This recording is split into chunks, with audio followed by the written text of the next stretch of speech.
Welcome, everyone. We have a special treat for you this week. We have champion Justin Wren, who's been a wrestler, a mixed martial artist, but really more a social activist. And his organization, his book, his website is Fight for the Forgotten. And I'm so honored to have you here on the Brain Warriors Way podcast, because you know what we believe here is you're in a war for the health of your brain. Everywhere you go, someone's trying to give you bad food or put a toxic thought in your head, and you have to be armed, prepared, and aware. Tell us your story, because it's really interesting. When you were young, you were actually bullied. Yeah. Well, thank you so much, Dr. Ama, for having me on the show. Personally, I'm a fan of the Brain Warrior podcast. I've watched at least 20 episodes of you and Tana, and you guys are so great. And so I'm so excited to be here, to be a patient. And yeah, as a fighter or growing up, I did get very heavily bullied. And it was a daily fight. And that was the biggest fight I've had in my life, was against depression, and suicidal ideation, and even a suicide attempt. And yeah, sitting at the lunch table by myself, or being ridiculed, publicly shamed, very methodically planned out bullying moments in front of the entire school. Or having the back of my head hit with a football helmet and my clothes thrown out into the gym with the girls' volleyball team, and after I'm showering, and different things like that made me feel worthless. I was told in this bullying moment in front of the school, you're worthless, and you should just kill yourself. And so at 13 years old, you believe the things people say about you. Yeah, I felt worthless. I didn't feel good enough, and I contemplated and seriously considered and tried to kill myself. Do you have any sense why they picked on you? I think I was an easier target. I didn't speak up for myself. I looked different. I was heavy set. I was probably the last kid in the U.S. with a chili bowl haircut, and pimples on my face, just different things. But yeah, I think it was because I didn't, not necessarily fight back, but I couldn't stand up for myself. And I was just an easy target. And is that part of why you got into wrestling? Yes, it was. Absolutely. To me, wrestling is a martial art. And when I found the UFC, mixed martial arts, and the MMA fighters, they were martial artists. I fell in love with the chess match of it, the different styles of Olympics, of wrestling, two different styles, and also our NCAA style or our American style of wrestling, and jiu-jitsu and kickboxing and boxing. And when they combine all those, it's just unlike any other sport. To me, it's like a human chess match. And but I was first originally drawn to it because I'm like, oh, these guys don't get bullied. And so that's why I entered. And that's probably most MMA fighters, 7, 8, 9 out of 10. I'm just guessing there, but most of us have been bullied. We weren't the bully. And we found martial arts through that. So there's a concept I write about in my book, Feel Better Fast and Make It Last. And that is post-traumatic growth. And yes, when you're bullied, often the trauma we have as children, it shapes a lot of our thoughts about ourselves. It could shape our relationships. But when people take the trauma, and for whatever reason you didn't kill yourself, and then you turn it into something productive, like becoming a champion wrestler, that is called post-traumatic growth. And when did you find out you were good at wrestling? Oh, it definitely wasn't in the first year and a half, because I won one match by 1 point, and I was pretty terrible. But I had 2 Olympic gold medalists that and I had a great mom, and you've met her, and she believed in me and kept pushing me to get better. And so it just kind of clicked one day. I went in there from the bullying moment, probably just thinking about this. You spurred something, but I was very hesitant and timid on the wrestling mats. And so I'd telegraph everything that I would do before I did it. And so the guys knew how to defend it right away. And I would just get dominated. I mean, guys would laugh as they were pinning me or tell me what they were going to do and then do it, because I was just, it went from an easy target to then an easy match, to where I was the Texas kid, and that's not a very renowned wrestling state. But then I started to get confidence once I saw other people believing in me and telling me I could do it. And they told me to visualize and to have imagery in my head of like being a champion. And so the coaches told me, write down state champion and put that somewhere you could see it. And so I put it above. So you were visualizing. Yeah. And it's a good point, because whenever almost anyone starts something new, they suck at it. Yeah. Because you don't know how to do it, right? Absolutely. But over time with the right coaches, and that's what we try to do on the Brain Warriors Way podcast, try to coach you over time. Nobody just knows, right? And so as you got better, tell us a little bit about the trajectory of your career. Well, for me, it was a real outlet. It was something I could pour myself into, and it was a passion and a purpose. And now that I share with kids that are being bullied, I say, you got to find that, whether it's art or music, or you got to find something to focus on that's a positive thing in your life. And so, yeah, I poured myself into wrestling, became a national champion, and that state champion 10 times, 5-time All-American, 2-time national champion, went and lived at the Olympic Training Center. Now say that again. State champion. 10 times, 5-time All-American, and a 2-time national champion. Right. And from there, lived at the Olympic Training Center, was competing all around the country and in the world.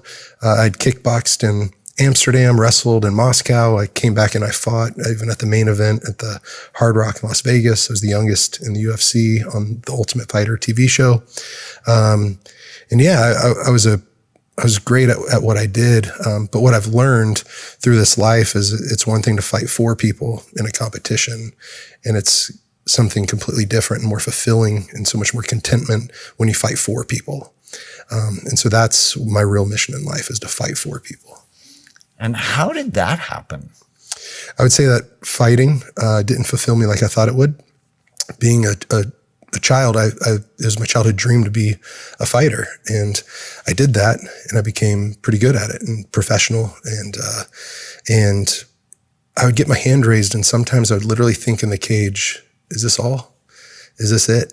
And it didn't fulfill me like I thought it would, and so I became a depressed, drunk drug addict, I would say, and I have messed up a lot in my life, and so what brings me peace or joy or fulfills my life, is to live with a purpose, with passion, and to make progress in my life and in other people's lives. And so that traumatic growth, I guess, taking that tragedy to triumph, or to see the things that I've struggled with and the downfalls I've had and defeats, to come back and help others through my own personal experiences. And when did the drugs start? 17, after I won my high school national championship. I had never drank alcohol or anything before then. And there was never alcohol in the home. And I went to a Catholic school, and there was just a lot of parties. And after I won, everyone wanted to celebrate. And so I drank for the first time then. Isn't that interesting, how we celebrate with things that make us act stupid? Yeah, absolutely. I never really got the fun in it, because when I was 16, I got drunk on a 6-pack of Michelob and a half a bottle of champagne. I was sick for 3 days. My dad owns grocery stores. He made me work in the liquor department. Every bottle of wine just gave me a big headache. Right. And I'm like, and I acted like an ass. Why is this fun? I didn't really get why it was fun. Right. No, and for me, competition, it became, after that moment, win or lose was an excuse to use.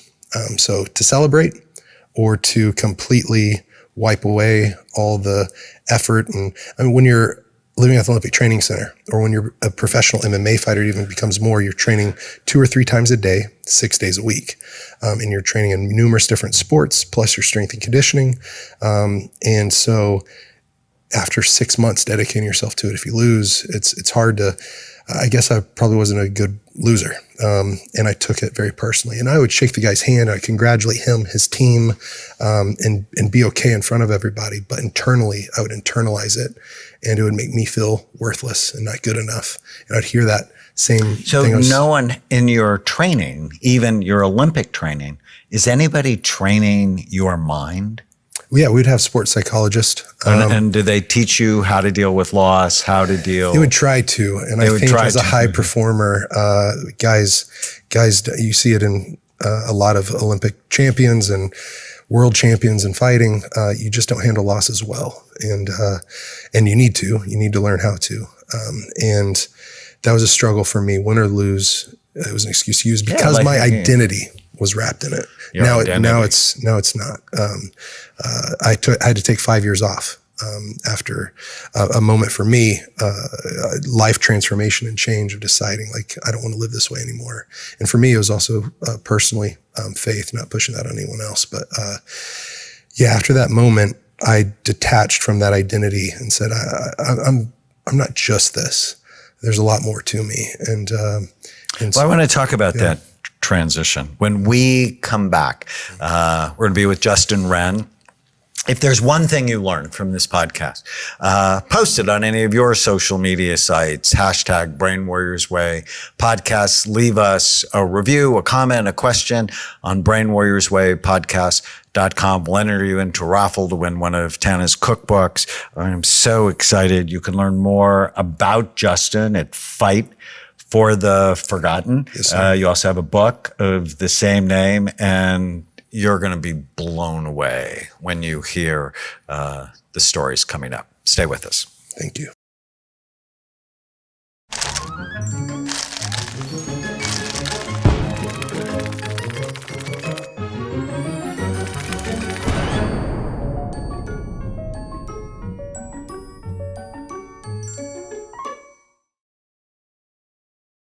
Welcome back. We're here with Justin Wren, world famous MMA fighter, but he's known worldwide. You've been on Joe Rogan's podcast 7 times, and you're going to be on it an 8th time. But world renowned for fighting for the forgotten. So talk to us about how that happened. Yeah, after I got sober and personally found my faith, it was just a statement in my head. It's time to fight for people. And so I started small and locally. And I never thought about doing anything globally. It was just help in your backyard first and just help one person like you wish you could help yourself. And so I started at a local children's hospital, became an official volunteer there, started at my youth group at my church, and then started at an at-risk youth group, then at the homeless shelter in Denver. And I just started, it's kind of like shotgunned. I just was kind of helping anywhere and everywhere I could, just had my head on a swivel. Where can I make a difference? How can I put love and compassion in action? Like people did for me in my bad drug addiction. I mean, I went missing for 8 weeks. I just disappeared on everybody, my family. No one knew where I was. Friends, family didn't take a call. And the addiction was so bad, I was hitchhiking from drug house to drug house in the mountains of Colorado. I got a voicemail. It's from my best friend. And it said, I can't believe you missed my wedding. I can't believe my best man didn't show up. And so that was devastating, obviously. And what I've learned is hurt people hurt people. And you know, Pastor Warren says that all the time. Oh, wow. Do you know Pastor Warren? Saddleback. Yeah, Rick Warren and I wrote a book together called The Daniel Plan. And, wow. And you know, it's where I go to church, and I always hear hurt people hurt people. Now I know also loved people love people, or free people like you do. With a healthy brain, you help others get a healthy brain. And yeah, I So I just wanted to help people, or maybe help people, I guess you could say, where people had helped me, and I just wanted to help others after that. And so it started, and 11 months later, I found myself in the Congo, in the rainforest, with the hunter-gatherer tribe, the Mabuti Pygmies. Their average height's only 4'7". So I'd actually feel tall there. You would, absolutely. Absolutely. Anyone, for the most part, would feel tall there. And they are incredible, loving, How did amazing you get people. To the rainforest in Africa working with pygmies? That's also kind of a faith journey of sorts. 11 months after stopping fighting, I felt like I had to deepen my roots in my faith, but really sobriety and life change and being consistent and in a different way of life. So I stopped fighting completely, even though that was my only job as an adult. This was your sole source of income? Yes. Fighting? Mm-hmm. Absolutely. And so for 11 months, I was broke as a joke. Is anybody in the MMA talking about brain health? Not for the most part. Maybe Joe. Joe is actually. You're in a brain damaging sport. Yeah, for sure. And he's even advised fighters privately, like, hey, maybe it's time to hang it up. And but let me give you my take on this, because I know one of the questions for you is, do I keep fighting or not? So I've done 300 NFL players and some really cool players, and a number of them are still active. And when they sign like a $50 million contract, many of them are going to keep playing. Yeah. And Tom Brady, who's probably history's greatest NFL quarterback.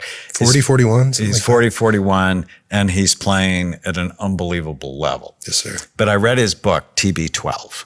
And since he's playing a brain-damaging sport and he owns it, he's got to do everything else in his life right. Yeah. And he gets 9 hours of sleep at night. He never eats terrible food. He knows how to manage stress. He's a warrior. Yeah. He probably doesn't know, but he's, from my standpoint, he's a brain warrior. And think about it. There are brain damaging professions. An MMA fighter, it's a brain damaging profession. Absolutely. Just don't lie about it. Just tell the truth. You can see many guys that are punch drunk after this and slurring their speech. Firefighters, it's a brain damaging profession. The toxic smoke they breathe, the cyanide they inhale with furniture that burns, the emotional trauma that they see over and over again. There's a very high incidence of traumatic brain injury in firefighters. Does that mean we're not going to have firefighters? No, and today in California, there's all these fires. Right. No, we bless them. They are our heroes. Right. So they're going to do it. But what that means is they need to always have their brain in rehab. And so, after you came and we scanned you and looked at your brain, I want you always to have your brain in rehab, because you love it and you're going to do everything else right for it. And nobody thinks like that, but your brain runs everything. How you think, how you feel, how you act, how you get along with the people you love. Your brain is involved in intelligence, character, and every single decision you make. So when your brain works right, you work right. Yeah. And so I just had to throw that in there because I know my audience is listening and they're like, Dr. Amen is talking to Justin Wren. Well, I want to say how this journey even started. It was, I'm in counseling myself and with my wife, and you just came at the highest recommendation from numerous people. And so even people on our board, other people were just like, you got to get to the Amen Clinic. And so we got here and I started doing hyperbarics because of you. And I've seen my sleep has never been better. I feel more positive. I just feel healthier doing hyperbarics and changing my diet, my routine, getting better sleep from your suggestions and just listening and binging on this podcast. Thank you. And so I'm so grateful. And I showed you how your brain could be better. Seeing that, how it can be healthy. Yeah, absolutely. How exciting is that? And so when you leave, I want you to leave, we call it brain envy. I want you to want a better brain. I do already. Yeah, this has been phenomenal. 3 days being here and just so many extensive exams from, I don't know if I share, but the blood work, the urine and stool samples and swabbing the cheek and, and the history and the functional medicine and from Dr. Mark Philaday and Dr. Robert, just is absolutely awesome being there with Dr. Johnson and y'all's care is so, I've never been like this, treated so incredibly well. And so I know that's going to help me get well. And you're helping me and I get to go. It's my mission to help others through that. And so I'm just so thankful. And I want to share this, of course, with all my friends that are in this sport that is brain damaging. So if you're going to engage in the sport, you need to do everything else right. All right. So back to how you got to Africa. Okay. Well, that's quick for 2 minutes, but I basically said a prayer. I was 11 months sober, 11 months into my faith, 11 months broke as a joke. And I said, God is a joke. I like that. God, what do you want me to do with my life? And I know it can sound wild and crazy. And I'm not sure if I shared this publicly, but it's in my book. So I have done that, but not on a podcast. I had a vision. And I know that sounds out there, really out there. I felt crazy for about 3 days. Wow. But I didn't use any psychedelics like I had been in the past. And I wasn't trying to conjure anything up. I just literally said a prayer. God, what are you going to do with my life? And I saw myself in a rainforest. It was like a movie in my mind. And I was walking down a footpath and I heard drumming. And then I heard singing as I kept walking. And I came into like this clearing and it was twig and leaf huts and these people that I met. And I just I was flooded with like knowledge of like, what their struggle was. I knew that they're hungry, thirsty, poor, sick, oppressed. I knew that they were enslaved. And I came out of that feeling like they felt forgotten. And I cried like I've never cried in my life. I left a little, not a puddle, but whatever that size is, of tears. And I was overwhelmed. I didn't know where they were, who they were. And I didn't want to share this with anybody but I wrote it down. And 3 days later, I met a guy named Caleb, and he's kind of a wild guy, helped survival training and traveled the world and was a humanitarian missionary guy. And I was like, wow, this is crazy. And so I share it with him and he kind of perked up and said, and I said, what? And he goes, those are the pygmies, those people. And I go, who? And he said, they're in the Congo. I was like, where? So 3.5 weeks later, he took me there, and he actually said that he was taking a group of other guys, but they all canceled. The U.S. State Department said no one go there for any reason. The rebels took over the airport they were flying into. And this is in what country? In the Congo, Democratic Republic of Congo. Keep this thought because we're going to unpack this story more in the next podcast. Wow, I'm blown away. Justin Wren, Fight for the Forgotten. He has a book, website, a foundation. You want to learn about this, and even more so, stay with us for the next podcast. Did you learn anything? The one thing I want you to learn is even if you're in a stressful job, or you're in a stressful marriage, or you're in a brain damaging job like a firefighter or a police officer, doesn't mean you don't get to do that job. It just means you have to put your brain always in a healing environment. Stay with us.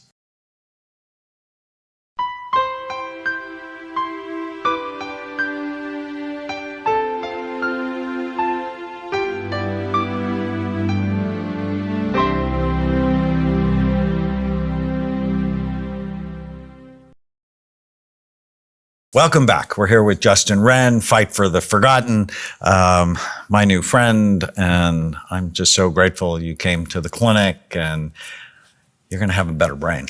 And with a better brain, you're going to have a better life. I know that. But you have really focused on making other people's lives better. And we left off our story with you having this vision and then meeting this guy and taking you to the Congo. Yeah. And it's pretty wild because Yeah, I told Caleb and then another buddy that came with us named Colin. I told him the vision, and then we fly on numerous planes to get out there. Then we drive a crazy amount, and then we get out and we get on a motorcycle. Then we get in a canoe and go across a river, and then we hike, and then all of a sudden we're on a little footpath, and just like in the vision, we hear drumming, and then we get closer, we hear singing, and then we get into a clearing and we meet these people. And the first guy in the vision I saw had his ribs kind of poking out. This guy was coughing and he was sick. We come to find out he has tuberculosis, but even we find out they're hungry, poor, sick, oppressed, all these things. And Caleb and Colin are grabbing me saying, "This is your vision." And I'm like, it was just too crazy to believe. And so I still don't have a way to really explain that. Except a higher power, but I've been adopted in. I this heard the family prophets with had them. visions. Okay. And as a psychiatrist, when I hear visions, I don't automatically assume crazy.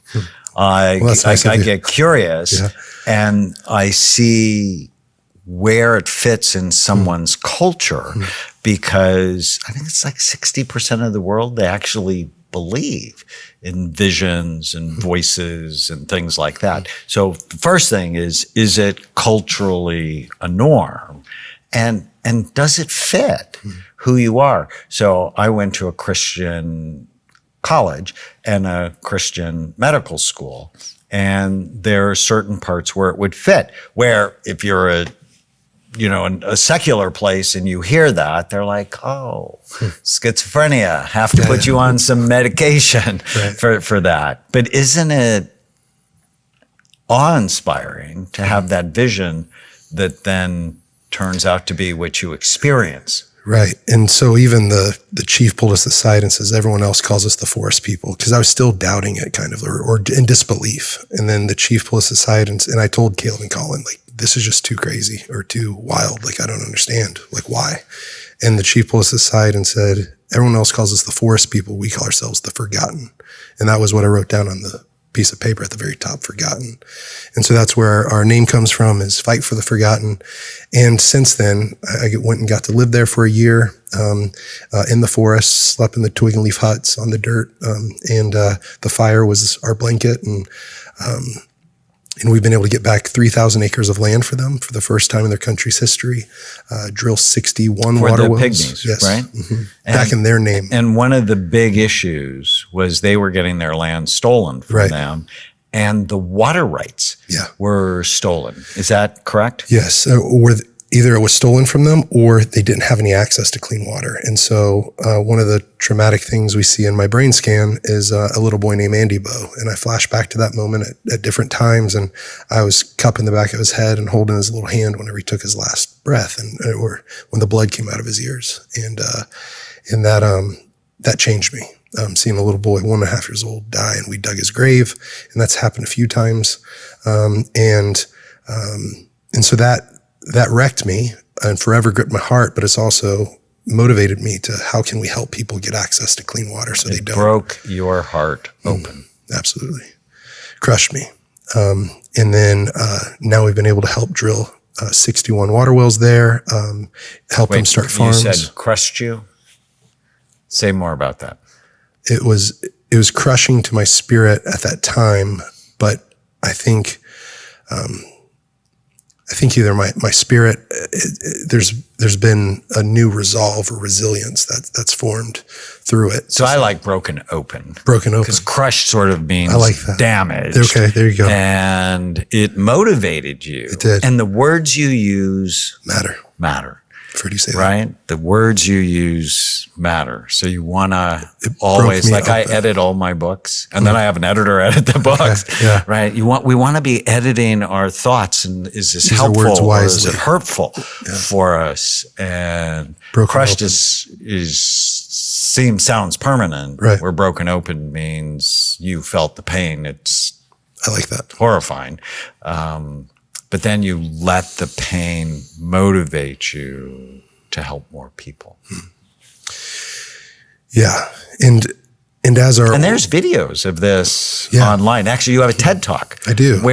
So people Google Justin TED. Wren Fight for the Forgotten or Justin Wren TED, and it will come up. And it shares more of that story there. Yeah, no, it's beautiful. I watched it. Thank you.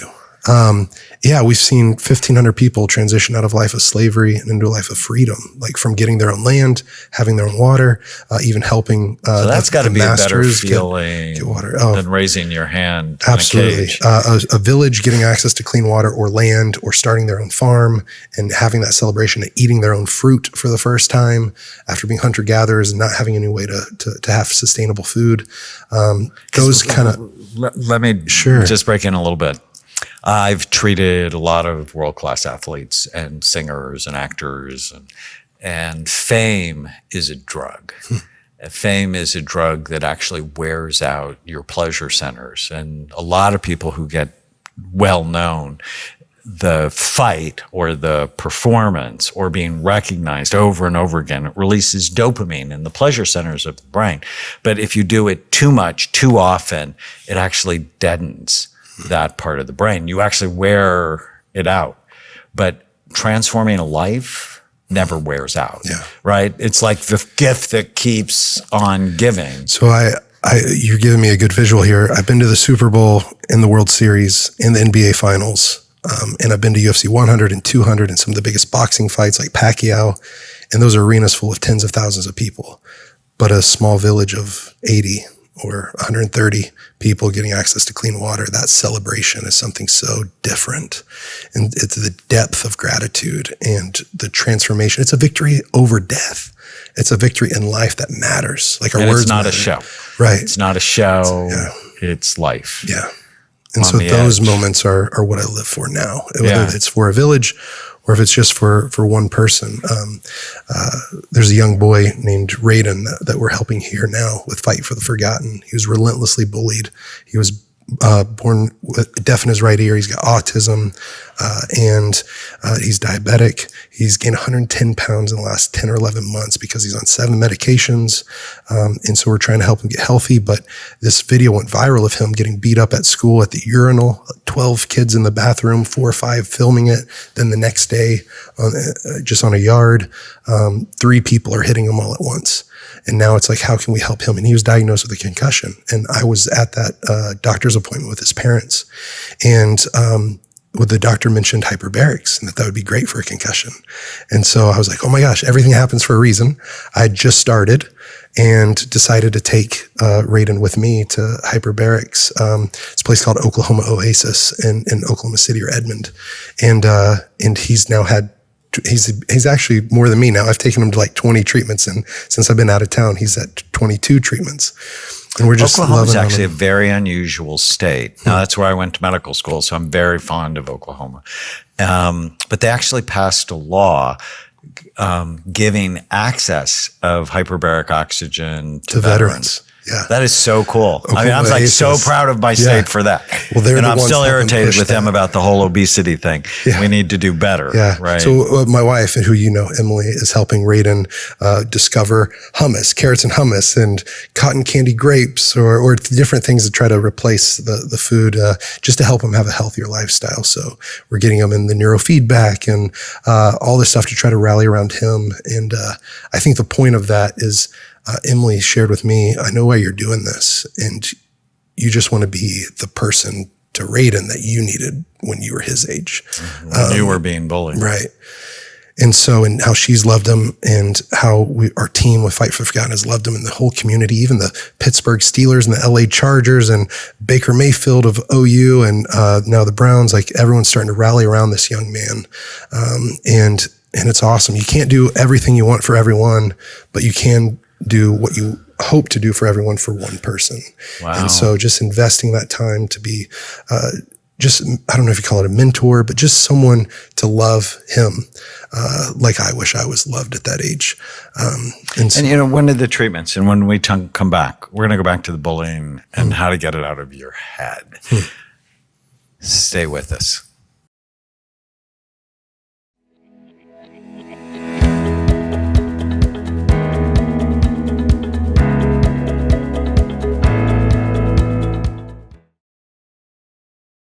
Welcome back. We're here with my friend Justin Wren.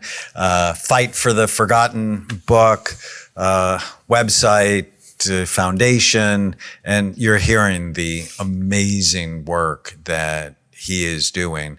And it started for you really out of pain. And one of the things we saw in your scan was trauma, emotional trauma. Actually published a study on 21,000 people showing we could see the difference between emotional trauma and physical trauma. Now, as a boxer, you have both, but, or as a fighter. And you can see the pattern of trauma from the bullying, and that gives you passion. But holding on to the hurt, you don't have to. It's one of the things we learned. And there's a specific psychological treatment for trauma called EMDR, stands for eye movement desensitization and reprocessing. And I love it. When I first started doing the work we do, it's outside of the box of standard medicine. And in 1996, I gave the state-of-the-art lecture in medicine to the Society of Developmental Pediatrics. It was a huge honor for me. And I must have really pissed somebody off because they reported me to the medical board. It's like, he shouldn't be doing the scans that we do. So I got investigated for a year. And I was completely freaked out by the whole thing because they could take my license, which means they could take my livelihood. I've spent all this time to become a doctor, and I had an EMDR trainer, Jennifer Lendl, who worked in my office. And one day I just walked in her office when it was free. I'm like, can you help me? I'm completely freaked out. And she did one session with me and the anxiety went away. Wow. It was stunning. I mean, and I'm like, I'm going to do the best I can. And if they don't let me do this, I'll go work in a grocery store. I mean, I was just like, okay. And you can see the trauma pattern in my brain, but the next scan I got, it was gone. Wow. And then I did a study on police officers who were involved in shootings, all traumatized, all off work. They all had the diamond pattern in their brain. And after an average of 8 sessions, they all went back to work.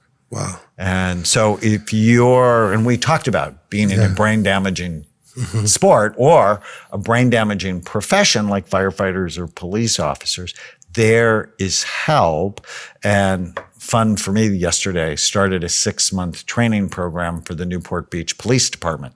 We're going to create a brain healthy police force. That's awesome. And the chief of police, he's phenomenal. I love him. And what I said to them, and you know this, is that it's not the weak person that asks for help, that it's the smart person, it's the strong person who asks for help. So just imagine you own a business and the business is troubled and you deny the trouble. Well, what's going to happen? You're going to go bankrupt. It's going to fail, right? It's the smart person who goes, who's the smartest person I can find? Let me have them as a consultant. And that way the business can grow and thrive and you can do what you want. So you're a fighter, you're strong, you're somebody people look up to, and you're going, I need help. And that's so freeing for the young people who know you. Yeah, well, I'm so grateful too with everyone. Even when you say EMDR, my counselor, Sean McGuire in Oklahoma City, he suggested finding you and coming to you. He really pushed on it. And I said, maybe I'll go to Atlanta. He's like, no, you're going to LA, Costa Mesa. And anyways, he's done EMDR on me a couple of times, and there was really legitimate marked change afterwards. And I know I probably need to do it more, especially with my diamond pattern in my brain with the PTSD. And it's helped my wife as well. And so I'm just so incredibly grateful to you and the work of Amen Clinic because, I've just been here 3 days, but I've heard about you guys since February and now it's October. So I've been watching all the podcasts and seeing how you're helping have this brain warriors way and create brain warriors. And now I'm one, and I want to bring that into MMA. I want to help that with kids that are being bullied, or the pygmies. How can we just take better care of ourselves? Because what I've learned from you is that self-care isn't selfish, and you've got to put the oxygen mask on yourself before you put it on others. And I'm someone that loves to give and help as many people as I can. But what I've learned is I'll end up hurting myself in the process if I don't take care of myself first. And so there's actually this great video by Dennis Prager, who's a commentator, but he has a video on how happiness is a moral obligation. Wow. And he says, just think about being raised by an unhappy mother. What's the impact generationally on that? I mean, it's chronically stressful for the children. So taking care of your brain, taking care of your mind is literally a moral responsibility. It's not selfish. It's selfish not to take care of yourself, because then our negativity leaks to our marriage, to our children, to our parents, and so on. So the investment you've made in yourself will pay off over and over again. One of the questions I have, maybe the listeners have, is when you were suicidal, when you were young and even tried, what brought you back from that? Honestly, you've met my mother now, Terry, and she's saved in my phone as best mom ever. That's her name. And the thought that stopped me was, what would this do to my mom? And so I didn't grow up with an unhappy mother. I grew up with the most positive mother one could have, and I really needed that. And that was God's gift to me, going through those incredibly hurtful bullying moments. And then what brought me back is having a sense of purpose to live for, that my life matters if I can leave this world better than I came into it.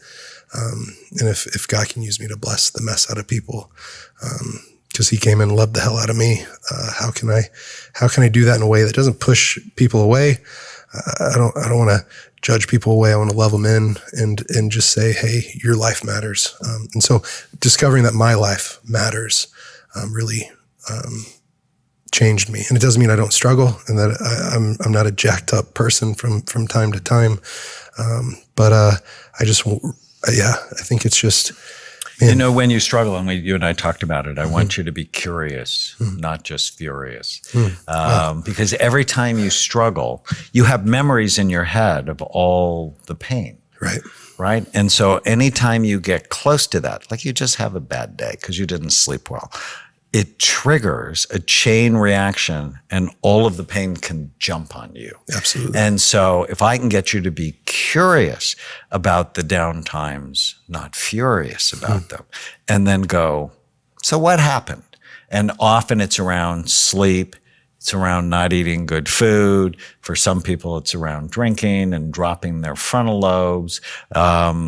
It could be you believed every stupid thought you had. We talked about killing the ants, the automatic negative thoughts, right? If you can just get curious about it, then working with your really excellent, medical and psychological team, you'll learn, and the drops will happen less and less. And that's what we want. And as you teach other people about what you've gone through, I always say you have to live the message to be a good messenger, right? The first way to help other people is to be authentic, that you live the message, right? If I didn't live the message, if I went to Whole Foods and people saw that I put a whole bunch of crap in my basket, they would go, oh no, I don't believe. Or if you didn't go to Whole Foods, you went to somewhere else. Whole Foods has plenty of crap. Yeah, they do, for sure. Just it's more expensive. Yeah. Wow. What thoughts do you want to leave our Brain Warrior audience with? So you mentioned my book, and the way that I signed my book now, Live to Love, Fight for People.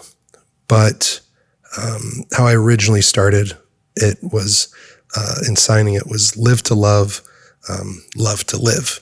And I think I had it flip backwards, where oftentimes people in our culture, it's all about self-gratification, and you just want to love your life.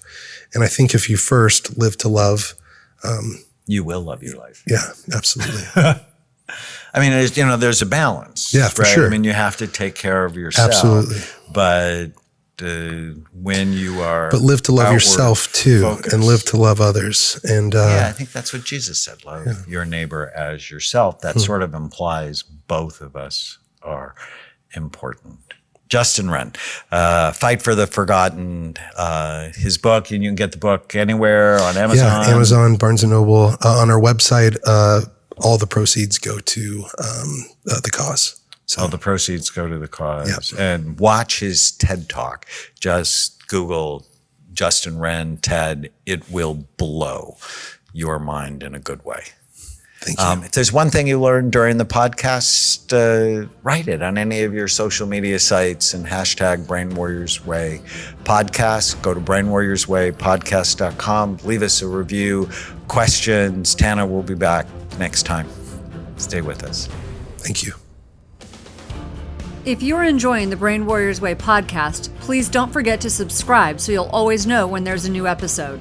And while you're at it, feel free to give us a review or 5-star rating, as that helps others find the podcast. If you're considering coming to Amen Clinics or trying some of the brain healthy supplements from BrainMD, you can use the code podcast10 to get a 10% discount on a full evaluation at amenclinics.com, or a 10% discount on all supplements at brainmdhealth.com.